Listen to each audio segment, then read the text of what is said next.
Hello and welcome to Beyond the Ball. I am Collie. This week I am joined by Bono. Paddy. Joined by Big Paddy.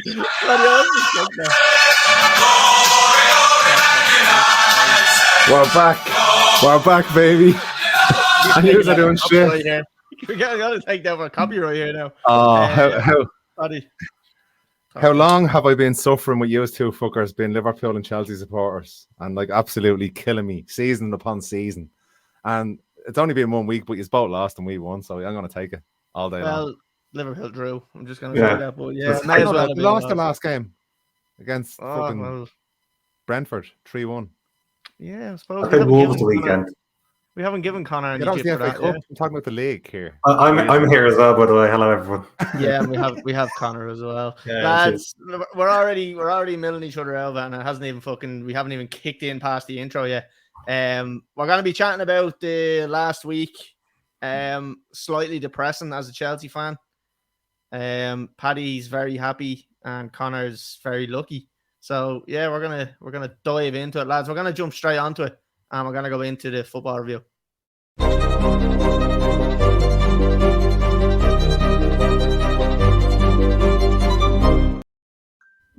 not sure why I put myself under so much pressure there. I clicked that and fucking had to finish the sentence real quick there. I don't know. Lads, where do we want to go first? Where do you want to go? You love a rant, so...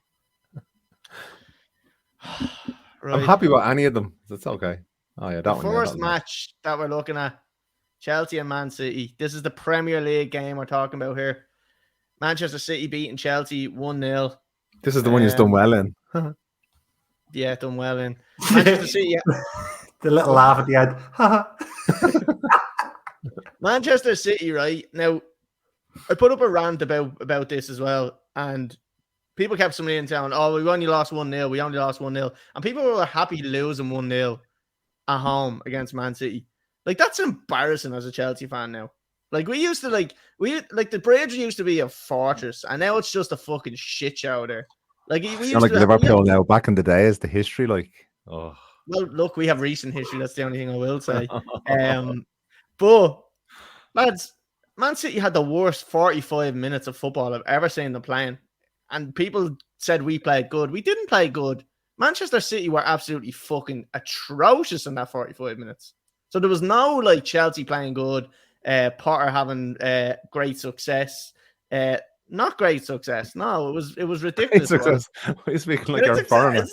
Fucking you may as well be fucking Borat. They played good. It's great success. But no, they played the worst 45 minutes of football I've seen them play. Chelsea played okay, but because they were so bad. Pep made the changes straight away. He brought on he took off Walker and Cancelo and completely changed the game. And then the second half, they just tied with us and get that fucking Chelsea or Man United more. He's rattled. Have him rattled. Can you just go full screen there and have a rant, will you? For full screen. I could just see the mug, it's not even drinking out of it and it's empty. You're the fucking mug. Yeah, you mug. Fuck the boys. But anyway, lads, Chelsea shocking. That match was embarrassing. It wasn't a good performance. 1-0 doesn't tell the story. We got bashed. We couldn't break them down. We were shy. And we move on to the next one because the next one was even fucking worse. We lost 4-0 away. That's ridiculous, lads. It's just so embarrassing. This was men against boys in this match. And there's no other way to describe this. They broke us down. They had their way with us. We had a great time, but not in a good way. And that was what it was. It was just they bent us over. They penetrated deeply, and we couldn't handle it, you know? And if anybody's tuning in now, yes, this is a football podcast. So, lads, I don't know what to say anymore. If this was maybe a smaller defeat, I would say okay. But I'm not really saying okay because I just feel the smaller defeat doesn't matter. Doesn't really. Look, I've been in this position when Ferguson left, and it seems like the longer he's in the position, the bigger the rot is going to get. And you're going to end up, you have players now coming out speaking against the manager as well. And it's just going to become a toxic dressing room. like a joke of a club. And like literally, if you don't get rid of him soon and get a good manager in, you're going to be looking at a good I few do bad have years. a fear that we're not going to get rid of him because we keep signing all these players and they're investing heavily and like they're being linked with everybody. Lads, I have a little list here. Now, it's not even half the people, but we have Joe Felix, who apparently we have confirmed today on loan. Fernandez, who fell through because we wouldn't pay the clause. He's back training with Benfica. Lukaku's come out and said he wants to stay at Inter Milan and he'll do whatever he can to stay at Inter Milan. Don't mind that one. Fuck off. He leaves so much he can't fit on the plane. Needs 2 seats. Benoit Badashil, I don't know how to say that name, but this guy is another fucking Koulibaly where he jumps in and dives in like a lunatic. He's going to be shocking if we get him. In fact, I think we've actually signed him already. Yeah, I saw. Yeah, I think it's so many centre backs. 21 years of age. 21 years of age. The next person that we were linked in, and I don't know what we last I saw we were heavily linked. I don't know whether it's actually done or not. Is Andre Santos, who plays for Vasco da Gama. This guy is 18 years of age, so there again another young guy. Then we had David Fofana, who made his debut there against Manchester City. I think he's 19 or 20. Another fucking underage player. He's a striker now. He's going out on loan now till June. I wouldn't be surprised. Marcus Thuram is another one. You make it sound a bit like ropey. Well, it is. It is underage player. Football in terms, it is ropey. Marcus Thuram was another guy we were linked to. I actually wouldn't mind getting him. He actually looked half decent when he came on the World Cup. Nkunku, we've already signed. I was going to say. Nkunku, we've signed. We signed him already, and he broke his fucking leg or he done something to his knee, so he's going to be a liability. We were linked with Liao, that fell through. We've got your man Chukwuemeka, or whatever the fuck his name is. I think he's 19. And everyone we were going for and everyone we signed is under the age of 23. We're not mixing experience with youth, and it's gonna fall through. And this whole thing of we're building for the future. This is a classic reason why Potter won't get sacked, because all these young players are coming in. It's gonna be an excuse now because we've got so many young players and we're building for the future. Bollocks! I don't want that. I want it right now, and that's what every Chelsea fan wants it right now. We're not a fucking building culture. We want it instantly. And I know it's terrible to say, but that's just the way it is. Not anymore. Well, I was on the old regime. It's a new regime now. And I'll tell you one thing, right? I'm waiting to hear, and you were saying about it can't be the owners. It's not the owners. I can't wait to hear in a few years saying, get him out of the club. Well, I'll tell you what, right? I've already taken shots at Todd Bowley because Tuchel was there, and yeah, he was having some bad results, right? Now, when he got sacked, the likes of Kante, I think, was in and out of injury, wasn't fit. Reece James was injured, fully injured. I think Chilwell may have been in and out of fitness as well. And now Potter has the exact same thing, but everybody's okaying it as an excuse. So, like, why is he's in a worse position than Tuchel's in? So why is he not feeling the same wrath? I know he's only new in there, but he's not getting the best out of that team. He's English. That has to be the only reason. Like, and Todd Bowley has come in and he sacked Tuchel because Tuchel fought against him for signing Cristiano Ronaldo. Look how that played out, and look how fucking Potter's playing out. And Potter was brought in there because he's a yes man. He doesn't have any experience at this level, so he's not going to ever fight the fucking owner, especially when the owner says, "I'm signing this guy." Why didn't he get Ronaldo then when he left United? We should have got him. I would have taken Ronaldo. I definitely would have taken him. If that was the deal breaker with Tuchel, then why didn't they get him then when Tuchel wasn't there? I don't know. But that was the reason. That was the reason why he fell out with him, because he was so adamant that no, we're not signing Cristiano Ronaldo, and that's it. And that was the reason they fell out. Now, apparently, there was rumors that Todd Bowley said that Tuchel didn't have the same vision as the club, which is horseshit. Because if he's saying no to Ronaldo, he clearly does have a good vision for the future. So, lads, I don't know. It's bleak. It's bleak times at Chelsea, and it's not a good time to be a Chelsea fan. And Tuchel would know 100 times more about football than fucking Bowley would. Well, sure, even, I can't remember who it was. One of the pros came out and said that he was speaking with one of the Chelsea players, and they came out and said the difference between training at Tuchel's level and Potter's level is fucking A to Z. So that's not good if one of the current players has come out and said that. That's never a good sign. She's going to get Pogba next season. Yeah, well, look, he's probably too old. Fucking have. Yeah, he's too old, yeah. We only sign people under 23. Lads, anything else you want to ask me about Chelsea, because I'm ready to move on. Did you not lose another game, or is that all the games you lost? Do you know what? Paddy? We probably fucking did, right? We probably lost fucking loads of them. And actually, we'll talk about it later. But we were 10th. I think we are 10th in the league. Which, that must hurt. That's the 10th position. Come on, Paddy, will you stop it? Sorry, stop it. Right, I don't like this, Paddy. Right, I hope City spank us this week. I prefer crying Paddy as well. Yeah, I prefer depressed on the bottle. We have City this week and then Arsenal the week after. I'm going to be crying in a couple of weeks, won't you see? Or else I'll be even more obnoxious. Right. Well, look, we'll move on and we'll give you the time to be obnoxious. So, Paddy, the next one, 3-1 to United. Talk to us about this one. Like, we didn't even play that well, and we still won 3-1. It's like the sign of something coming. You know, did you see Ten Hag out of even Klopp? Pep Guardiola, out of first 25 matches, he has a win percentage of like 72% or something. Paddy, I want to ask you something because we talked about it last week. I put a video up about Ten Hag asking was he going to get too power hungry. This new thing that has come out now is that he wants to cap all the players' wages at 200 grand, and that is going to cause absolute mayhem. That to me is a man that is power hungry, and he's going to fucking shoot himself in the foot. I guarantee you, before the end of the season, he's going to shoot himself in the foot, and the players are going to stop performing, and he's going to piss people off. Guarantee it. We'll see. So, Paddy, come on, talk to us. How did you perform in this match? What was the story? You went 1-1, I think, at one stage, didn't you? Yes, there was Everton went ahead, then we scored, then we got the own goal, or they got the own goal in the second half, and then we went ahead and just won the game. It was never really in doubt. The first goal was against play, and then the second goal, or the goal we got then after the start of the second half, which was the own goal, we just controlled the game after that then without having to really do much. Bad injury for Donny van de Beek. It could be out for a year. I'm not sure. No, it's not nice to see for a footballer, you know. No, but he's been out for the last 3 years anyway, so I don't know what the problem is. Yeah, no, yeah. But just another the seventh win on the bounce for United. Disappointed not to get another clean sheet. But we did. Off. Beggars can't be choosers, Paddy. Oh yeah, but still, you know what I mean. You have to strive for perfection at a club like Manchester United, you know. Like you have for the last 10 years, is it? Yeah. No, we're a happy man through to the next round.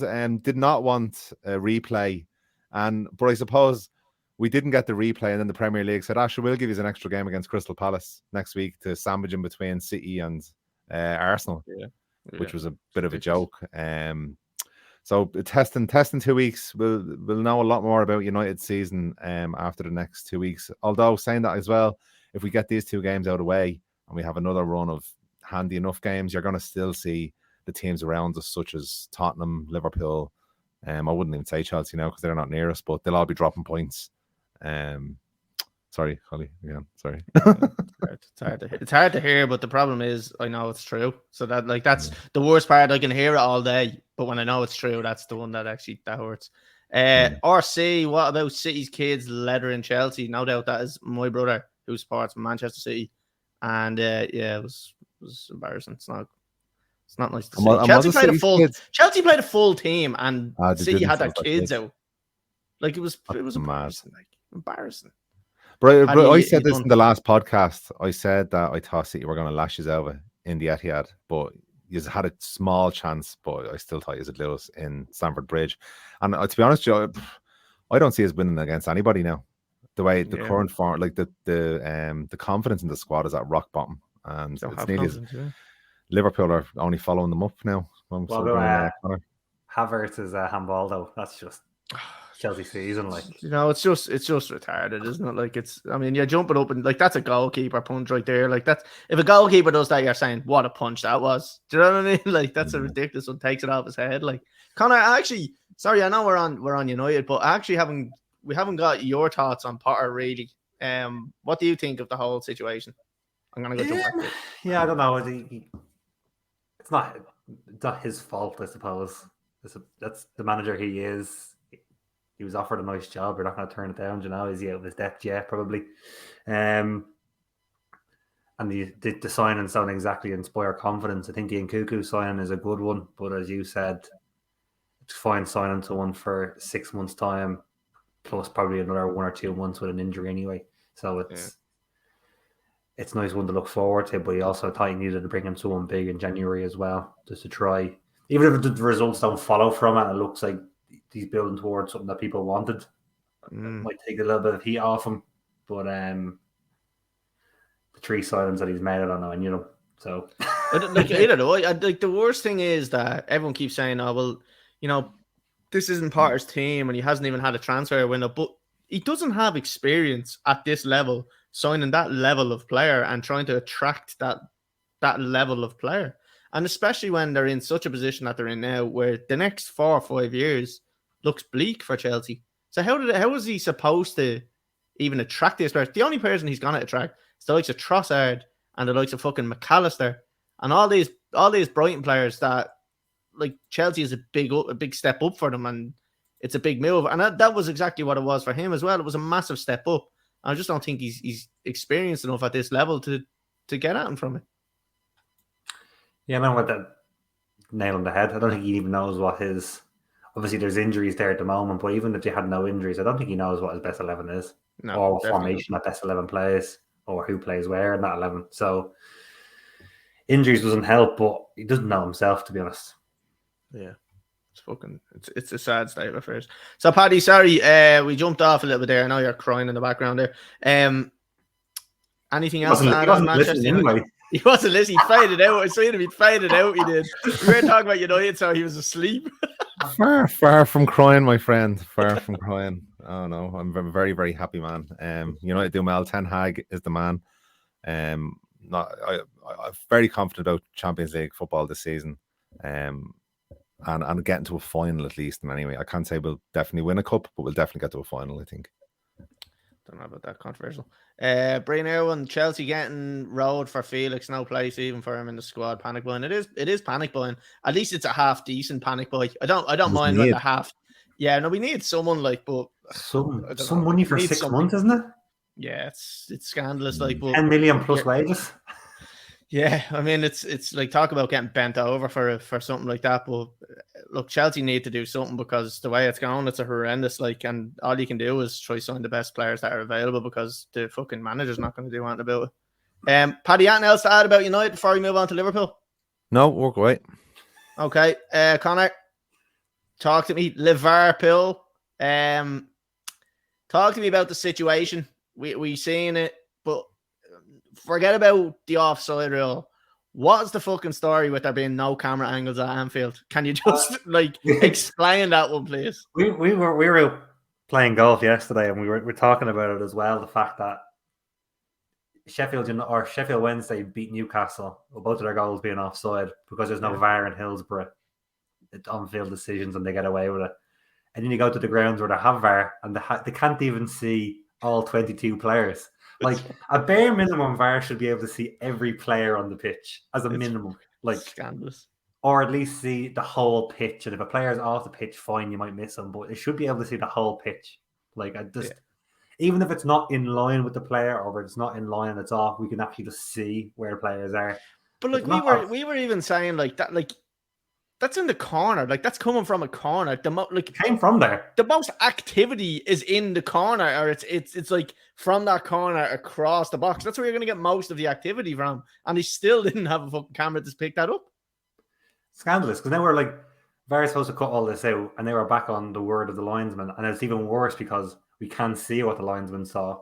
It's all hearsay. So no, I was like, that's the bare minimum. If you have cameras around the ground, pick up the fucking, like, the pitch. Do you know, it's pretty important, especially where the ball comes from. It's not the other end. It's not the goalkeeper having a fight down the other end of the pitch. Yeah. The ball comes from the corner. Have a camera that fucking sees it. Yeah, exactly. Paddy, one in there for you. Yeah, the goal. Yeah, great. I don't know where to sign it. Read it out for our listeners there, Paddy. Weghouse, the go. Jokes aside, Erik ten Hag, that good of a coach, will get tune out of him. No, ETH is Ethereum, mate. It's Connor's Crypto Corner again. Yeah. It's Connor's Crypto Corner is coming back. Well, look, if he's getting clean sheets with Maguire in the team, anything is possible. So, yeah. So Connor, sorry, or back onto Liverpool there. So we'll talk about the offside decision. Having looked at it and having kind of seen, to be honest with you, I actually think it's probably the right decision. I know the defender initially heads it out and then it hits off another defender, but he's kind of played it in that direction. And it's like he's taking the deflection, but the rules are ridiculous. The defender makes an attempt to clear the ball. It's a new phase of play. So you don't gain an advantage from a previous offside. I hate it, especially as a goalkeeper. Your centre half doesn't head that ball if he's not in behind. Exactly. If he's not there, he lets it go through to the goalkeeper at the end of the play. I fucking hate the rule. Yeah. But the rule is there. Again, it's not down to the referee on the pitch. It's down to FIFA and UEFA to actually try to get these rules right. I don't think it's correct, but the actual decision on the field is right. This came up before, though, and it was Salah again last time, I think it was, where a defender, the ball had come across, a defender slid in to make the tackle, and Salah was in an offside position. And then the ball somehow breaks and blah, blah, blah, whatever happened. Because I remember putting a video up on TikTok about it, saying that the rule needs to change on this. And it was the exact same thing where I like my argument was that defender doesn't necessarily can just let it run out of play. If he knows that he's offside, he can kind of let it go out of play. But if he thinks the defender's there, he then interferes with play because he's changing the decision of the defender and he has to make a different decision. He gains an advantage. He makes the defender make the decision. That's an advantage from being offside. So it should be offside. I said I do remember that one. I can't remember who was against, but I know it was Liverpool as well. And the same thing came up with a slide tackle that bounced through. But I think we're going to be a while waiting for offside rule overhauls or handball rule overhauls. To be honest, I think they have what they have at the moment. They're just trying to automate it as much as possible. And I don't think we're not ever going to get a real change on it, but it's going to be a long way down. To me, it's offside. It should be offside because it forced the defender to play the ball. But by the letter of the law, I suppose it's not offside. But the law is stupid. Talking about tactical genius, what about bringing fucking Van Dijk into my fancy football team this week for the first time this season and he gets injured at halftime? You kept it under wraps as well. It was only Boris picked it up. Yeah, I know. I didn't say that, and I was literally, it was hilarious because I put a video up on TikTok and I was saying that he's the most overrated defender in Premier League history, which I still stand by. But then I'm out there putting him into my team, like, you know, I'm like, fuck, I'll throw him in there, you know, like it's a win-win really. If he doesn't do well, I'm kind of like, have the armband on, like, yeah, oh yeah, I had the armband on. Yeah, the armband triggers everybody. It's great to see.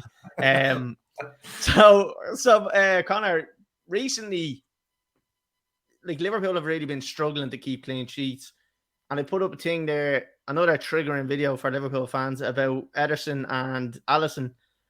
You're gonna write me off straight away, are you? Alisson's 10 times the keeper Ederson is. He's not 10 times the keeper. No, I would. If they're both in the team, I'd still probably pick Alisson over him because better shot stopper. He's busier. I think if a goalkeeper is busier, they're prone to make more saves and look better, but they're also prone to more mistakes at the same time. And let's be honest, Alisson has been busier this season than probably he's ever been for Liverpool. Defensively though, like Van Dijk obviously being injured, do you think, like, he hasn't been great this season? Let's call a spade a spade. It's not been his best season. Do you think that you're going to massively suffer now? Is he more of a leader as well, where you're going to lose that, where he kind of dictates people around the pitch, or do you think you'll be okay without him? Well, I don't think it's going to help him not being there. He hasn't been, as you said, it hasn't been what he's been previously this season. But I think, like we talked about it before, and for me, it stems from midfield. I don't think no matter who you put into that back four, they're forced to be playing so high with no pressure in front of them. I don't think anyone's going to step into that and play well. But yeah, you're going to miss some kind of leadership. I think we saw at the weekend that the two fullbacks went on holidays even more than they're used to. I just don't think there's probably someone there at centre half, Matip or Kanate are forcing people back. The amount of times Andy Robertson got caught out of position against Wolves the weekend, and you think you're up against a Adama Traore, at least try keep yourself goal side as much as possible because you know what he's going to do. He's just going to run. So the amount of times that, in fairness to Kanate, he played well because he played most of the game at left full because he had to do the cover for him. But yeah, it's not going to help. But is it the same as missing Van Dijk 3 years ago when Pickford put him out for 9 months? I don't think so. Yeah. Just one in there for you, Connor. No, is he talking about? I don't know if it's Matthias Nunes or if he's making a joke that Darwin Nunes is so bad he played for Wolves. Read her out there anyway and tell us what you think. Nunes 27 for Wolves look very good. Effortless at times, already improving under new coach at Wolves. Liverpool look miles off, over relying on Salah. Matthias Nunes is linked to Liverpool in the summer, which is good and bad. Bad, but they could have bought him for 10 million in the summer and they pulled out of it because it was too much money. And now they want to buy him for 41 million for a buyout clause, which is great. Mint business. Great business. Mint business. But yeah, over reliant on Salah though. What do you think of that one? So obviously Gakpo played at the weekend. He didn't when he was on the ball, he looked good, but he didn't get a lot of the ball. I think I said it here when he signed initially. I would like to see him play through the centre and put Nunes out wide. Nunes will do the donkey work, and in fairness, he does. He puts as a mascot, like what? As a mascot. On the sideline. He does the donkey work because he has the ability of a donkey. Yeah. But no, he'll run the channel, and then because at stages I felt like Robertson was so high up, Gakpo was in his position, and Nunes drifts out to the left. So there was like 3 of them holding hands doing ring-a-ring-a-rosy, and there was nobody in the box. So I would like maybe to see Gakpo play to the centre, try go out and out number 9, and then let the horse run the channel and give the ball to somebody else. It's got a great goal, obviously, at the weekend, but 1 out of what about him, like, is great. What about him consistently doing that? And that's what I'm saying. Yeah. What, like what? How do you defend that when someone says to you, like, "Oh, he's shy," and you kind of we know he's not like extremely shy. He's a shy finisher, but like he is a busybody and he gets himself around, throws himself around. Like, how can you defend the fact that he was bought to score goals and he's doing that type of shit? There's no defense. That's why I'm saying put him out wide. Don't have him doing the scoring goals. But I do agree that he does cause chaos. I don't think people like playing against him, but they're not exactly fearing for their lives when he goes through 1-on-1 at the end of the day. So I see you can still do damage. We can put him out wide. He's got 5 or 6 assists already this season, all from the left-hand side of crossing the ball in or pulling the ball back. So let him drift out there. He naturally drifts out there when he's playing up front. So just put instructions on the new big man who, from what I've seen, again, is a decent finisher of the ball from the World Cup and from previous. So stick him at 9 and see what happens. Fair enough. Connor, or that incident was against Watford. Remember with the defender sliding? Yeah, it's against Watford. Right, lads. I suppose we'll move on to the fancy football. We're gonna have a look and see how we're all standing. Paddy, you have some big kind of strides happening for the Beyond the Ball main one, so we'll have a look at that now.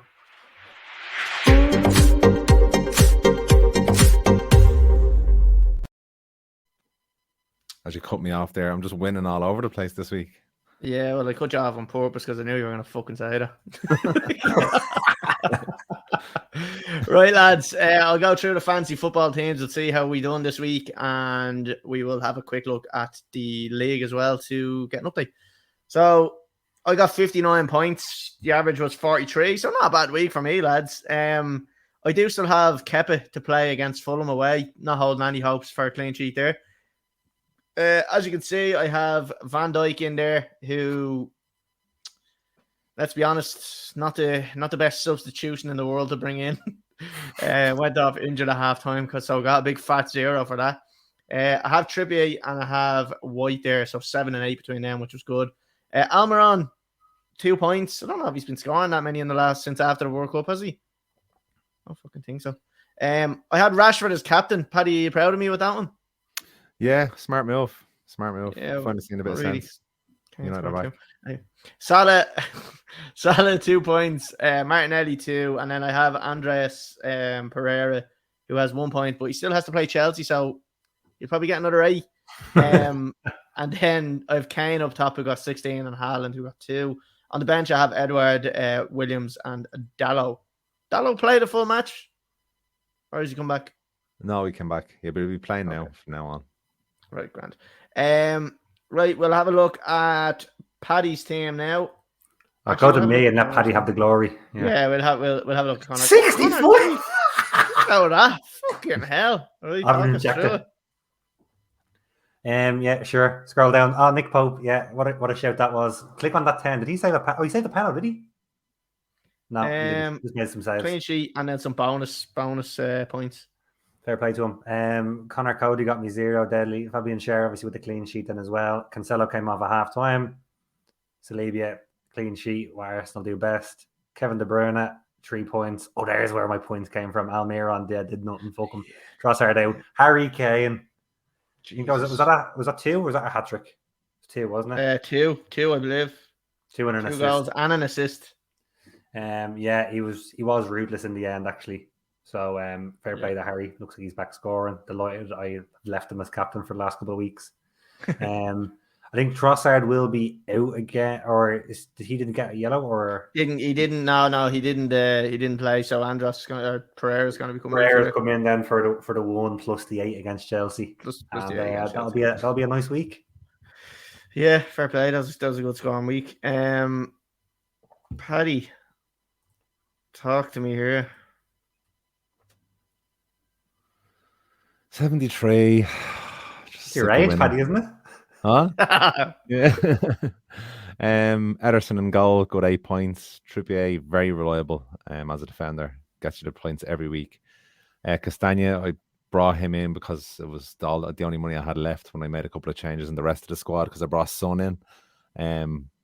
Didn't do great, as you can see. Saibi doing well. Son, few points. Odegaard, Martinelli didn't do great, but Rashford as my captain done okay. Should have picked Kane, really, looking at it. Then you've got Haaland and Martial up front, not doing much, but again, a healthy 75 points. Where did you get your 75 from? Oh, yeah, okay. Yeah, the 3 8s there, isn't it?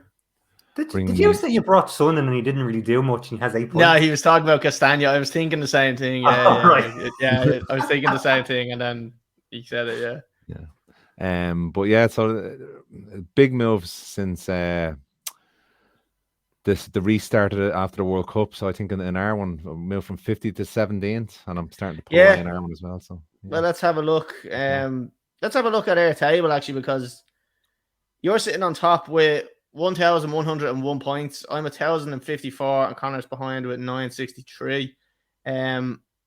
Yeah, it's not looking great. I think Paddy might be. That's not much. Slight favourite. 50 points is not much. It's not for now. Lads, we'll have a look at the Beyond the Ball one and see who's riding high. I know Oisin Kane has been top for a while. I wonder, is he still there? And he is. He had 61 points. He's 1193. Collie Lamb is second with 1185. Dean Fletcher, 1168. Anto O'Rourke, 1148. Conor Ennis with Hiya in 1148. Callum Orfield, 1144. Alan Donovan, 1141. Johnny Murphy, 1139. Sonny McGreevy, 1137. And in 10th position, Darren Stone, 1134. And there's Francis Bellardi in 1133 in 11th. So yeah, lads, all to play for. We're only about halfway through the season now at this stage. So still about the same amount of points up for grabs. So plenty can change. We'll move on to the fixtures for the weekend, lad. I can't see me fucking screen because I'm blind as a bat. So yeah, we'll move into it now.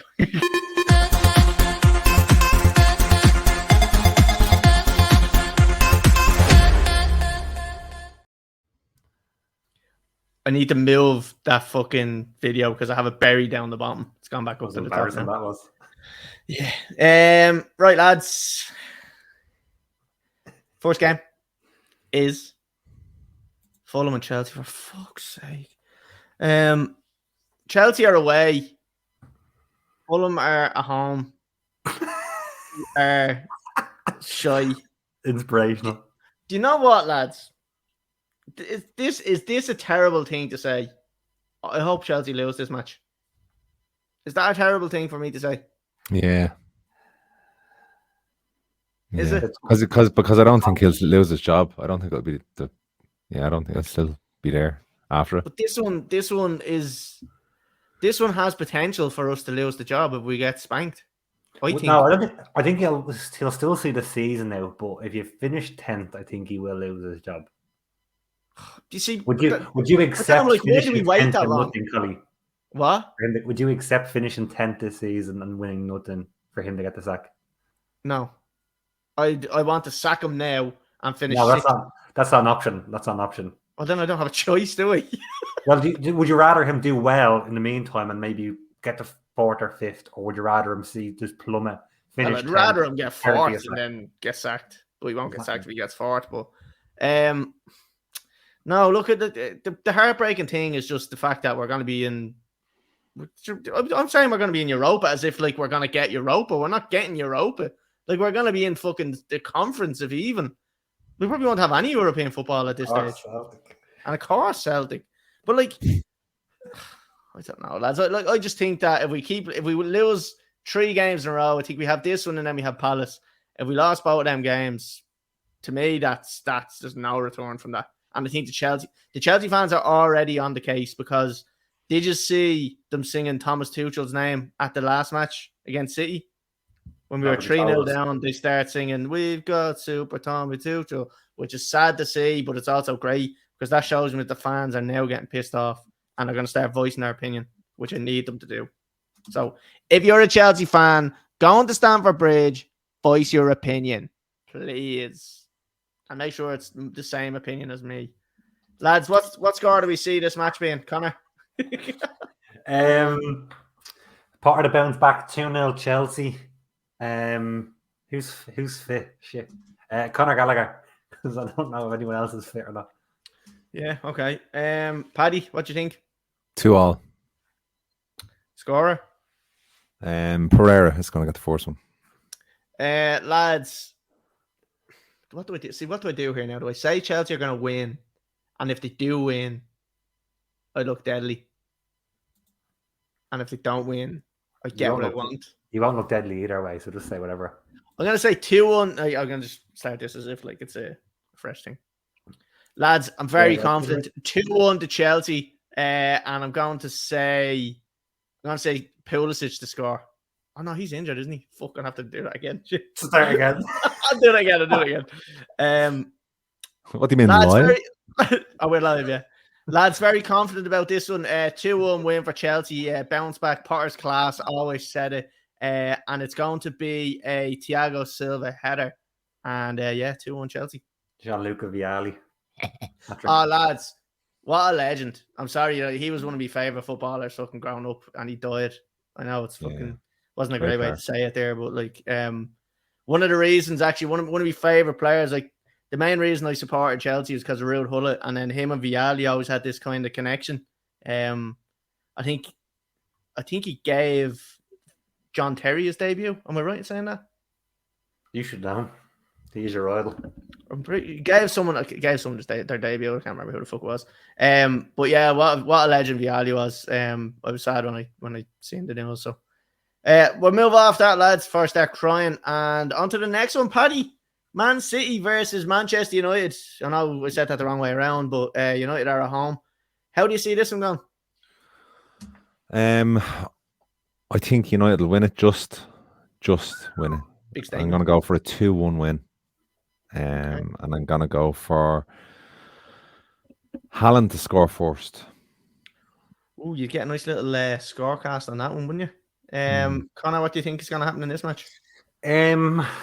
Nervy game, I think. I think either one wants to lose, especially City after. Obviously, they've been beating Chelsea, but they haven't strung results together like City are used to. And I know United won't want to lose it either, so I'm going to say 1-1. And I'm going to say Haaland as well. Very good. Do you think there's something going on with the likes of Walker and Cancelo? Because Cancelo hasn't been playing for a while now. I don't know if he's only back from injury or what it was, but like he hasn't been playing consistently. Do you think there's something going on there? I think there's something going on. It is a bit strange. I think he's looking at the amount of fixtures that he wants to have this season. To be honest, I think Pep did something very similar this time last year, and they had a break, and now he's seeing a World Cup, and they're only back in from the World Cup. So I'd like to think it's probably just a bit of rotation. But at the end of the day, he needs to start getting like consistent results again if he wants to challenge and wants to push Arsenal. Really, so. Yeah, it's getting depressing watching Arsenal up there because it's like this Leicester thing where we're all waiting for them to fall, but they don't seem to be falling. So it's like we're getting squeaky bum time here. Where look, what are they 5 points ahead? I think if City can beat them, so City will have to play them again. That's down to 2 points, and they're not going to win every game. So I think City are more likely to win more games than they are for the rest of the season. We're gonna shoot myself in the foot saying that, but. They're more likely to win more games so far this season as well. They didn't do that. This is true. Yeah, this is very true. Lads, the score prediction on this one, I think Manchester United are going to win this one, Paddy. And I'm going to say it's going to be 2-0 to Manchester United. An easy 2-0. Yeah, you always do this. An easy 2-0 for Manchester United here. Voodoo on them or something like that. An easy 2-0 here. And a worldie from Marcus Rashford is coming up as well. So watch this space. United 60% plus possession as well.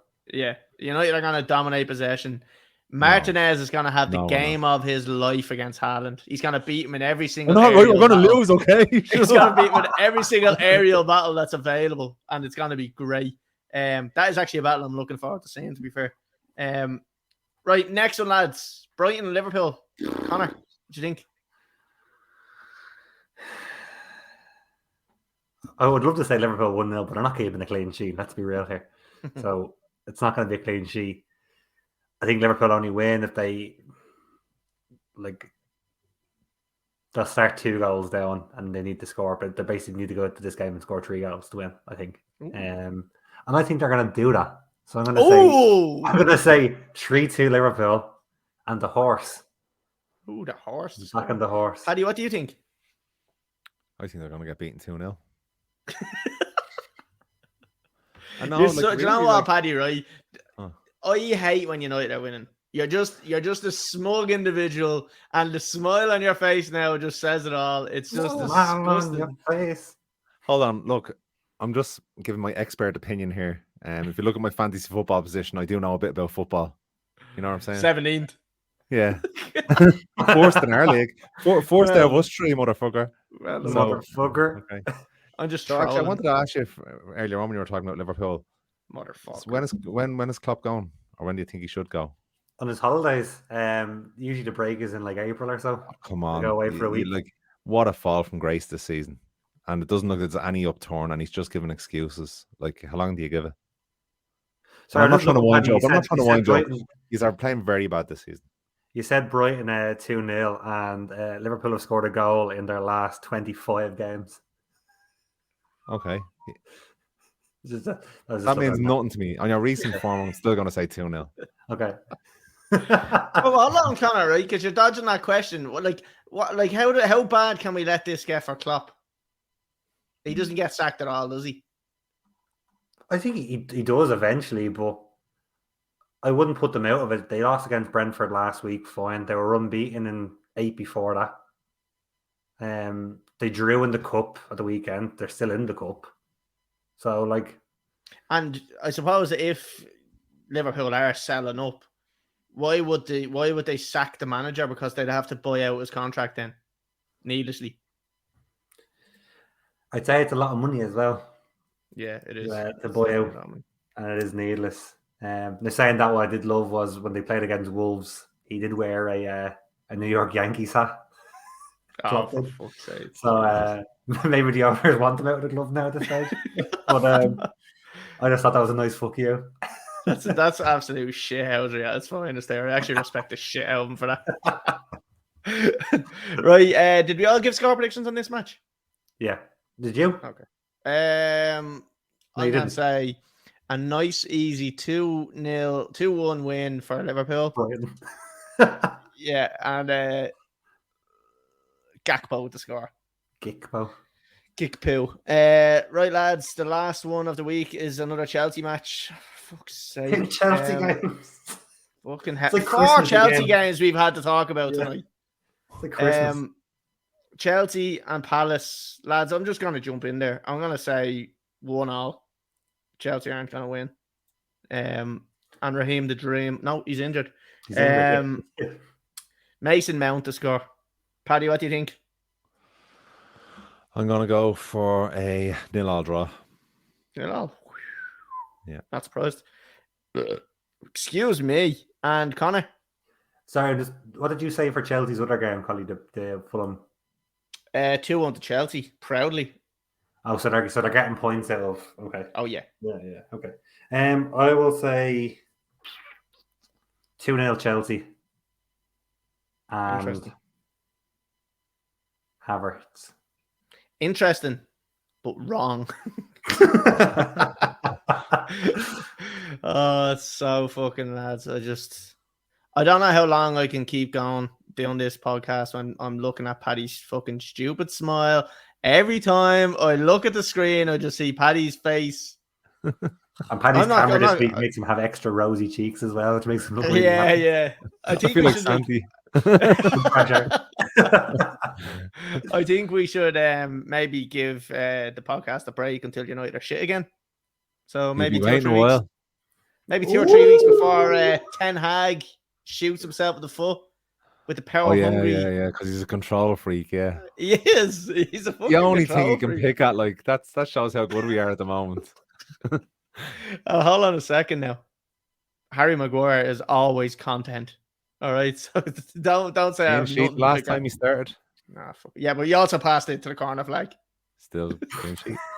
Clean sheet. Right, lads, we're wrapping it up there. It's been emotional. Paddy, thanks for joining me this week. Thank you very much. And Connor, nice one. Cheers, boys. Right, if you haven't subscribed already, what you doing? 80% of people that watch this podcast are not subscribed, and if you're one of them, you're a disgrace. You're a disgrace to the podcast. Your family are disappointed in you. Does that mean 5 people watch it and and only one? Yeah, it's probably me dad as well. So yeah, look, if you are watching it on YouTube, if you're listening on Spotify, if you're listening on Apple Podcasts, head over to YouTube, hit subscribe. Go to TikTok as well, because I'm putting some beautiful triggering videos up there lately, and it's great to see. And I wear my captain's armband, and people just don't like it, and I'm gonna keep doing it. So yeah, that's it, lads. We'll be back maybe next Tuesday, 8 p.m. We'll see. Might be Monday, Tuesday, Wednesday. Could be either one. But we'll be back then, and we'll talk to everybody next week.